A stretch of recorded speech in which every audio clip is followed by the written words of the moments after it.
So ito na mga katropang ubas yung ating extension ng ubasan dito sa likod. Yan, so marami pa tayong gagawin dito. Nailagay na natin dito yung mga poste. So lalagyan pa natin ng mga tali yan dyan para gapangan niya. So since na itatanim ko pa lang naman itong ating mga mga seedlings. So isang hanay na to ginawa kong fat yung mga gulong. So may ilan na tayong mga naitanim doon. Ang bilis tumubo ng mga damo. So magdadamo-damo pa tayo. Tatanggalan natin ng damo. Ayan, mga Baikonur yan. Ako, maraming puno. Dito Malaguna. Yan si Baikonur. So isang hilera na to, puro Baikonur ang ilalagay natin. So ito ibang seedlings na wala pang tanim. Tatanim natin ngayon. Ayan, ganda ng tubo ng mga Baikonur natin. Labas pa ugat. So ikaw, dito ka. mamaya tatanim natin yan. Tatanggalin natin sa seedling bag. Ayan, dito siya. Ayan, ito yung dalawa doon, tapos isa yung pa doon.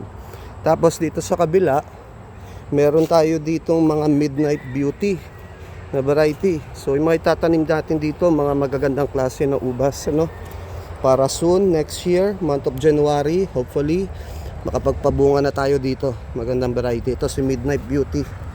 Ayan, ayan, ayan, labas yung mga ugat niya. So, yan, ganda ng mga tubo. So, hopefully mabuhay lahat to. Yan, ako, itong daming ugat. Midnight Beauty.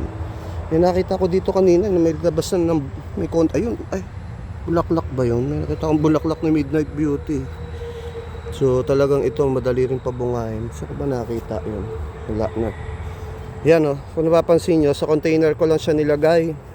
Although yung ilalim niyan, yung puwetan, binutasan ko ng mga ganyang kalalaki. Ang dami. Para yung ugat niya makatagos din at maging parang direct na siya. Kasi itong bukid, pagdating ng tag-ulan, medyo tinutubig to. Yan, kaya naglagay tayo dito ng kanal din, para hindi masyadong tubigin. So tubigin man siya, nasa container siya, safe pa rin yung mga ubas natin. And siyempre seller po tayo, minsan nagbebenta ho tayo ng mga nasa ganitong container, yung malalaki na. So anytime, pwede natin siyang tanggalin sa container. So, maibebenta rin natin siya if ever na maisipan natin magbenta ng malaki na. Ayan. So dun sa kabilang side, mga Brazilian hybrid, red globe, sugar one seedless, Catawba, yung hilera na yan.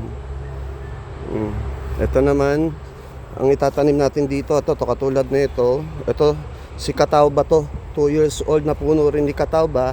So kaduduktong lang natin ng Joy seedless. So wala pa tong 1 week. Ayan. So papalitan na natin itong puno ng Catawba ng Joy seedless na. Ginawa natin siya rootstock. So yung hilera na tong side na to, yung mga container, Joy seedless tsaka Midnight Beauty ang itatanim natin din Tsaka Nadeska kasi mga black color yan Si Joy seedless, si Midnight Beauty seedless din siya. Tapos ano ba yung sabi ko, Nadeska. Ayun, mga color blackberry siya.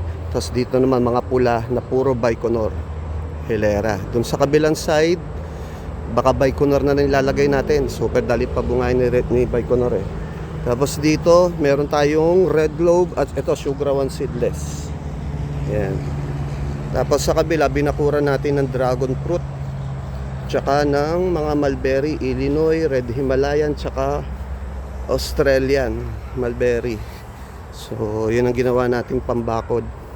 Para pa nagsilaki yan itong mulberry natin, makukulong itong area ng ating ginawang extension ng ubasan. So ito yung ka-day 5 natin. So marami pa tayong tatanggalin. Tinubuan na ng maraming damo. Magdadamo pa tayo. So yun lang. Thank you.